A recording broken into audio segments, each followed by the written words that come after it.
के अंदर जिन्होंने वहाँ पर गोली दी, जिन्होंने वहाँ पे आतंकवादी पाले, जिन्होंने वहाँ अलगाववादी पाले, इन लोगों को वहाँ पर गुपकार क्या, इनको गुपकार क्या, इनको हिस्से में कुछ नहीं आने वाला।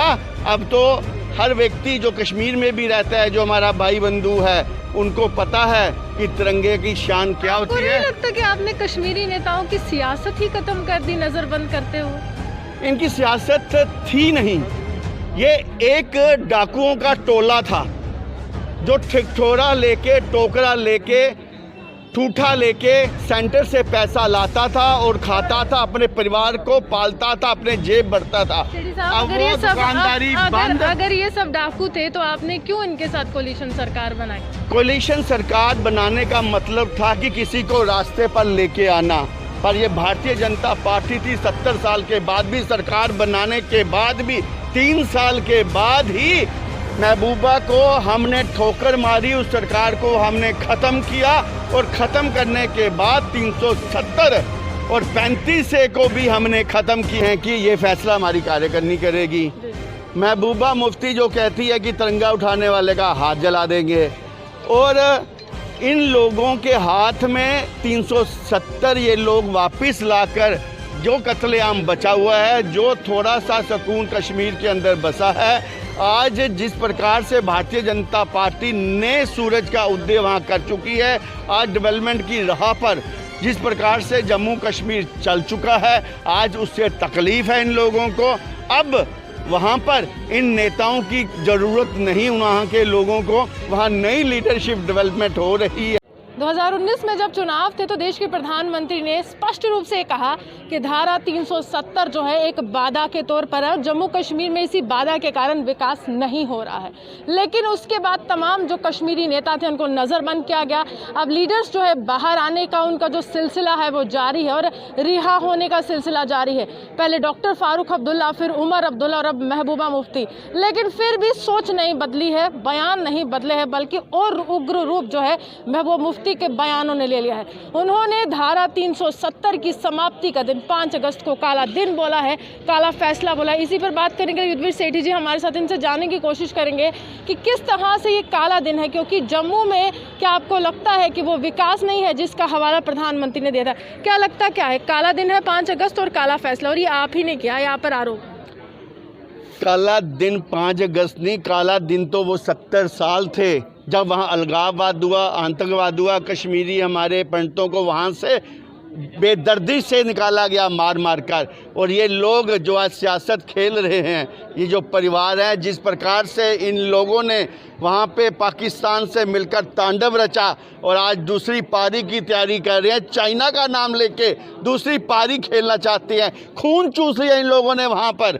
इन लोगों ने वहाँ के जो युवा थे उनके हाथों में पत्थर पकड़वाए और खुद के बच्चे इनके पढ़े जाकर वहाँ पर फॉरेन के स्कूलों के अंदर। इनको शर्म आनी चाहिए। आज इनके हाथ से ज़मीन खिसक चुकी है। लोग खुश थे ये जब अंदर थे, आज ये बाहर जब आ गए हैं, इनके आगे पीछे एक भी व्यक्ति दिखाई नहीं देता। ये सिर्फ अपनी सियासत को किस प्रकार से बचाया जाए उसके लिए ये बयानबाजी कर रहे हैं, पर इनको ये नहीं पता ये कांग्रेस की सरकार सेंटर में नहीं बैठी है, ये दुम छल्लों की सरकार नहीं, ये नरेंद्र भाई मोदी, अमित शाह जी की सरकार है। इनकी एक बात भी नहीं सुनी जाएगी और ये लोग ज़िंदगी में सपना भूल जाएं कि यहाँ पे 370 लगेगी। अखंड भारत की जो जोत जलाई थी, वो अखंड भारत की नींव पड़ चुकी है। आज जो भी बात होगी अखंड भारत की होगी। और जो नेहरू जी ने यहाँ पे बंटवारा किया था इस देश का, वो बंटवारा अब दोबारा नहीं होने वाला। अब सिर्फ राष्ट्रवाद लोग ही यहाँ पर राज करेंगे। तिरंगा झंडा लहराने वाले, भारत माता की जय करने वाले लोग ही यहाँ पे राज करेंगे। कह रही है कि बहुत बेइज्जती की है और दिल्ली के उस दरबार ने बेइज्जती की है, जहीं कहीं ना कहीं जहाँ पर संसद सजती है और जहाँ पर तमाम नेता होते हैं, बेइज्जती भी कर दी है। संवैधानिक रूप से संविधान के अंतर्गत 370 को हटाया गया, 35 को हटाया गया। अगर इनको लगता है, इतना दुख है इन लोगों को, अगर इनको चाइना लगता है कि संभाल सकता है, तो मैं आज ही कहता हूं फारूक अब्दुल्ला और उनके परिवार को चाइना में जाके रहना चाहिए। हम उनकी मदद करेंगे, हिंदुस्तान में रहकर, हिंदुस्तान का खाकर, हिंदुस्तान के खिलाफ बात करेंगे। ये अब बर्दाश्त कोई नहीं करेगा। सवाल मुझे बताइए, आप भाजपा से ताल्लुक रखते हैं, 4 अगस्त गुपकार डिक्लेरेशन का दिन, 5 अगस्त धारा 370 की समाप्ति का दिन, 1 साल बीत चुका था। क्या आपको लगता था कि गुपकार वापस आना है और गुप्त तरीके से वापस आना है, जिस तरह से अभी जो है सियासी समीकरण बदल रहे हैं? और आज मीटिंग है, आज पीपल कॉन्फ्रेंस के यहाँ पर सजाद लोन भी मौजूद होंगे, फारूक अब्दुल्ला होंगे, उमर अब्दुल्ला होंगे, महबूब मुफ्ती होगी। वो गुपकार से क्या आपका कोई रूप बदलने वाला है? गुपकार का जो इन्होंने फैसला लेने की कोशिश की वो राष्ट्रीय द्रोह फैसला है, वो राष्ट्रीय खिलाफ फैसला है। इनको खासकर फारूक अब्दुल्ला के ऊपर राष्ट्रीय द्रोह का मुकदमा चलना चाहिए। इन लोगों के ऊपर ये वो परिवार हैं जिन्होंने वहाँ पे गुर्बत दी कश्मीर के अंदर, जिन्होंने वहाँ पर गोली दी, जिन्होंने वहाँ पे आतंकवादी पाले, जिन्होंने वहाँ अलगाववादी पाले। इन लोगों को वहाँ पर गुपकार क्या, इनको गुपकार क्या, इनको हिस्से में कुछ नहीं आने वाला।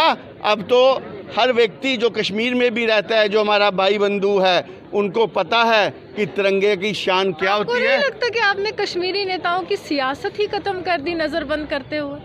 इनकी सियासत थी नहीं, ये एक डाकुओं का टोला था जो ठिठोरा लेके, टोकरा लेके, ठूठा लेके सेंटर से पैसा लाता था और खाता था, अपने परिवार को पालता था, अपने जेब भरता था। अब वो दुकानदारी बंद। अगर ये सब डाकू थे तो आपने क्यों इनके साथ कोलिशन सरकार बनाई? कोलिशन सरकार बनाने का मतलब था कि किसी को रास्ते पर लेके आना, पर ये भारतीय जनता पार्टी थी। 70 साल के बाद भी, सरकार बनाने के बाद भी, 3 साल के बाद ही महबूबा को हमने ठोकर मारी, उस सरकार को हमने ख़त्म किया। और ख़त्म करने के बाद 370 और 35 को भी हमने ख़त्म किया। अगर इनको इतना प्रॉब्लम है संविधान से, जिस संविधान के तहत इन लोगों ने कस्में खाकर ये MP और मेंबर ऑफ पार्लियामेंट बने हैं, तो आज ही रिज़ाइन कर देना चाहिए इनको। और जब तक 370 हटा नहीं लेते, इनको मेंबर ऑफ पार्लियामेंट में नहीं रहना चाहिए। वहाँ बैठकर आपने ना कश्मीरी पंडित की बात की, तो हम जगती में गए थे, वहाँ पर काफ़ी गुस्सा है आप पर, कह रहे हैं कि आप भी उन्हीं की तरह निकले जैसे कांग्रेस की सरकारें, आपने कुछ नहीं किया उनके लिए। जब 89 के अंदर कश्मीरी पंडित, कश्मीरी भाई जब जम्मू में आए थे, अगर आपको शायद मालूम नहीं होगा, हम लोगों ने उनको यहाँ पे बसाया था, हम लोगों ने उनकी मदद की थी, उनको हम लोगों ने रिजर्वेशन दिलवाई थी कॉलेजों की सीटों के अंदर, उनको हम लोगों ने यहाँ पे उस वक्त जो आज राशन मिलता है, जो उनको परिवार को पैसा मिलता है, वो भारतीय जनता पार्टी की सरकार ने कराया था। कुछ लोग जो बीच में बिक जाते हैं, जिनको पैसे का प्रलोभन दिया जाता है, वो लोग ऐसे बातें करते हैं। नहीं तो अमूमन आप देखें, जब हमारी सरकार बनी थी, 2 MLC हम लोगों ने कश्मीरी पंडित बनाए थे। हम लोगों ने कभी भेदभाव नहीं किया।